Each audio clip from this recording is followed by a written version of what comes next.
Brand new document has just dropped. The Bishop of Rome, it is calling for 4 changes. It's a study document. We're going to have Dr. Anthony Stein from Return to Tradition.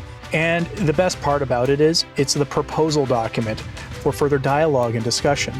A document born out of dialogue with the World Council of Churches, which should raise alarm bells for people. And this document, what it does is enthrones ecumenical dialogue and synodality and questions our current understanding of papal infallibility and papal primacy and says we need to re-examine those definitions. And they use this weird term that they pull out of the John Paul II document called the hierarchy of truths, which sounds extraordinarily relativistic. By the way, my name is Joe McLean. I host a radio program called A Catholic Take, where we look at the world through a Catholic lens. I'd love for you to hang out with us. If you like it, give it a thumbs up and let us know what you think in the comments below. Dr. Anthony Stein, just this morning on his YouTube channel, is covering a brand new document that has dropped out of the Dicastery for promoting Christian unity called the Bishop of Rome, and he joins us now to talk about that. Dr. Stein, good morning. Thank you for your time. Good morning. And I was expecting a document that I was hoping it would be relatively short so we could just do a full read through. It's book length. It's about 135 pages long. And the best part about it is it's the proposal document for further dialogue and discussion.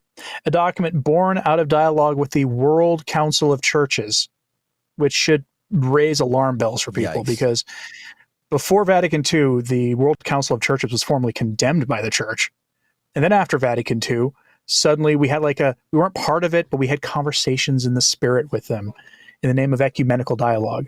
And this document, what it does is enthrones ecumenical dialogue and synodality and questions our current understanding of papal infallibility and papal primacy and says we need to re-examine those definitions while keeping somehow to those definitions, because you can't just come out and say you reject infallible declarations of the faith, but you need to re-examine them in light of the conditions of the 21st century and in light of synodality. They talk about the JP2 document from the 90s, Ut Unum Sint, I think it was, and it seems to me that JP2 was really more focused on the East, but it seems that Francis maybe even more focused on the Protestant churches more than anything. Is that fair to say? It seems that way. I mean, the document explicitly says, working with the East. And as I said this morning, if it was to continue efforts of reconciliation with the Eastern Orthodox, this wouldn't be anything worth critiquing. Because if there is to be ecumenical dialogue with anybody, it should be with the apostolic churches that have valid sacraments and agree with us on about 98% of matters of doctrine and dogma. The disagreements on dogma with the East typically have to do with the more recently defined Marian dogmas and has to do with papal primacy from Vatican I. But on most things, they agree with us. And that's where this ecumenical dialogue really should be for being serious. They're having a press conference. It's probably over by now. But the announcement of this document had a press conference that included an Armenian Orthodox bishop, which is fine, but also someone from the Anglican Church. Oh, wow. And they also have had in the Synod of Synodality, representatives from Protestant groups are sitting there at the table discussing these things with bishops and with the Pope on equal footing with them. And so that's clearly who they're talking about incorporating them there too. And they use this weird term that they pull out of the John Paul II document called the hierarchy of truths, which sounds extraordinarily relativistic to me, especially in the context of how they're presenting it today.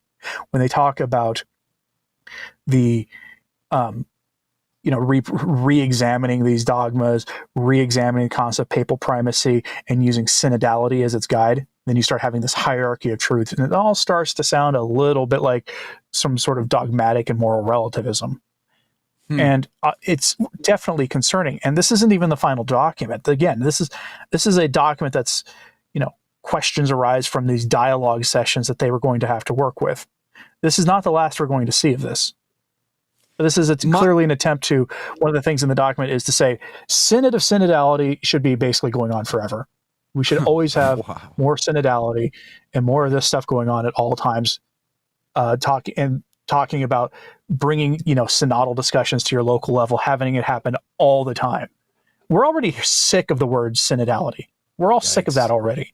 And yeah, it's the permanent aggiornamento on the steroids, basically. Michael Haynes this morning in his document that sort of summarizes the Bishop of Rome doc, we're going to link to that as well. He makes a comparison to Windswept House here. He says the text bears a peculiar resemblance to Malachi Martin's Windswept House, in which the globalist and Masonic-aligned cardinals are attempting to force the Slavic Pope to resign through using the argument for him to do so would help the damaged unity of the church and improve the relations between the heterodox bishops and the Pope. One of the thoughts that came to my mind, and I'd love to get your take on this, would be, we hear a lot about unity. Unity. Oh, we have to have unity. One bread, one loaf. That's what St. Paul talked about. We should all just do away with our divisions and our disagreements, et cetera, et cetera. Well, I asked the question, if we're doing away with truth for the cost for unity, isn't unity therefore cheap and shallow? I mean, we can't get rid of truth. Truth is a person. It seems this document, although not saying that explicitly, isn't that the natural outcome of what they're suggesting? Essentially, that's what I said the same thing this morning in my live stream, that you cannot have unity. You can't sacrifice truth for unity, because we're supposed to have unity in faith. But if we can't even agree on what the Eucharist is, if we can't even agree on the role of the Pope, on what the communion of saints is, if we can't agree on basic elements of the faith, then what unity is there? Is it just kumbaya and hand-holding? I mean, sure, standing. I am sympathetic to calls for Christians to set aside our squabbles in the face of rising evil from globalists and their Freemasonic ideals. I'm totally sympathetic with that. I mean, the pro-life movement's the exact perfect example of Christians of various stripes working together to achieve a common goal that is much needed. In the same way that one could argue in the political sphere going on in these elections, Christians should maybe consider being on the same side of things for once and put aside our petty differences. I get that argument. What I don't get is the idea that we can pretend that there aren't extraordinary differences of theology between us right now. We can't agree even on what the Eucharist is. We can't agree on who should receive the sacraments and who should not. We can't even agree in the Catholic Church right now about what constitutes a sin that you have to go to confession for, or that if certain sins can just be absolved by the priest in the confessional, even if the penitent doesn't really have a firm purpose of amendment. We can't even agree on the idea of public unrepentant sinners being excommunicated. How are we going to have any kind of agreement, any kind of unity with people who don't share, frankly, the faith? Because they don't. Those are different religions. They are religions that have much in common with us, the profession of Christ being central to it, and the Trinitarian view of things. But you can't have a unity without truth. Otherwise, it's just, what are you doing? So one of the other things that Michael points out was they're really wanting to redefine or reinterpret Vatican I here, specifically for the times that they are a-changing, right? Like, so we change with the times. The times are different today, so we got to get with it, man. We got to get with it. It seems so bizarre to me because all I can think of is St. Paul's letter to the Hebrews. The Christ is the same yesterday, today, and forever, and yet we have a hierarchy that seems to want to change as the wind blows, so do they. Was that your take on it as well? Mm-hmm. Yes. That's bizarre. The primacy of the Pope and papal infallibility needs to be surrendered or re-examined under the guise of the new conditions of the 21st century, which sounds suspiciously like some of the things that you read about that were said at the early days of Vatican II, that the church must make itself relevant to the modern world. It's more of that kind of stuff. Except now with this synodality, which is decentralization. They explicitly say in the final chapters of that document that the laity have to be brought into synodal discussions on doctrine. It explicitly says that in there. And as I like to remind people, the present generation of Catholics are the worst catechized in history. Worse than the previous generation of Catholics, who were themselves the worst catechized in history. What could possibly go wrong by letting people who barely understand the faith make doctrinal and dogmatic decisions? Yeah, a lot, probably. So there's a lot of talk. You've already mentioned synodality. And one of the things that comes to mind when I think of how much they want the synodality process is just who gets to decide who gets to have an input. There is a select group of people who get to have a say, and I'm not on that list. You're not on that list. Nobody listening to us right now is on that list. They get to choose that voice. Therefore, it feels a bit rigged, even if it does sound nice on paper. It is the synodal process seems to be as safe and secure as the 2020 election was. It's hand-picked people brought into the process. Yeah, there we are. And then, of course, as you also mentioned, the other change they're wanting to do is just have way more dialogue, way more meetings with all of these Protestant churches. That's the other thing too. They've left the church. They're schismatic, are they not? These Protestant communions. So why are we considering them as equals all of a sudden? Why have we forgotten what the church has been teaching all of these decades and centuries, and now just sort of, hey, we're just moving on? I remember reading once that it completely confounded a lot of Orthodox observers who do sympathize with our desire for unity, that we spend so much time dialoguing with Protestants whom they don't even consider Christians.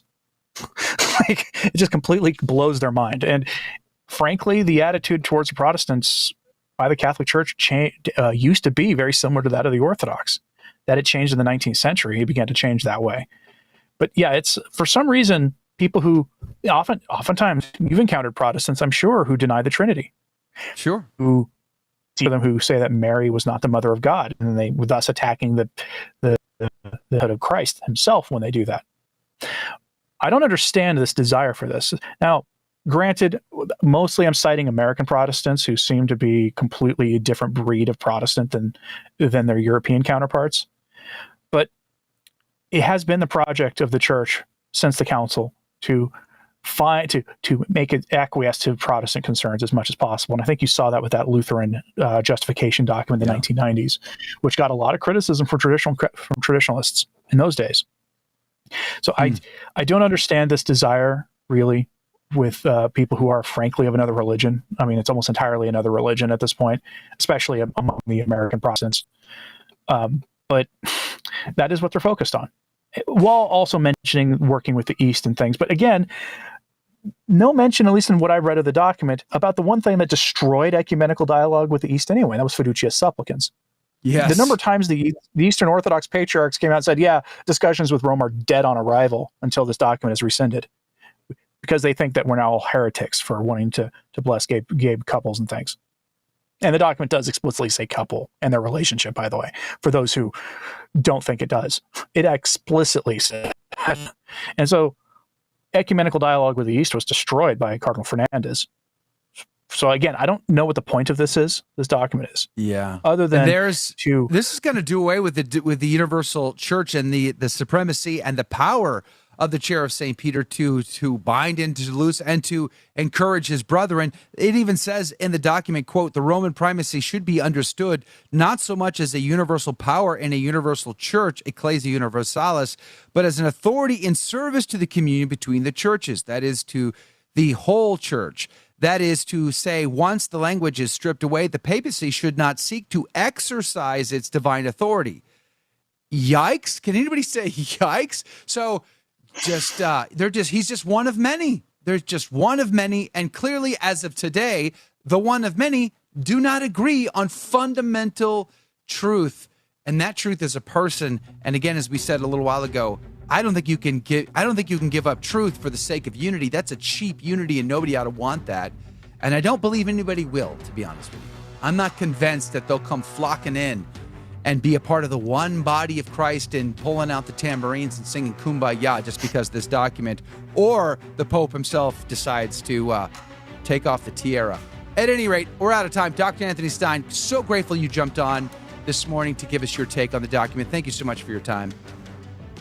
Thank you. And everybody, please donate to the channel. Keep it going. You're amazing. God bless you. We're going to link to returntotradition.org. Did you like that video? It's okay. You can admit it. It's perfectly fine. Hey, we cover the big stories of our day, from inside the church to outside the church to all points in between, and we do it from a Catholic perspective. It's called A Catholic Take.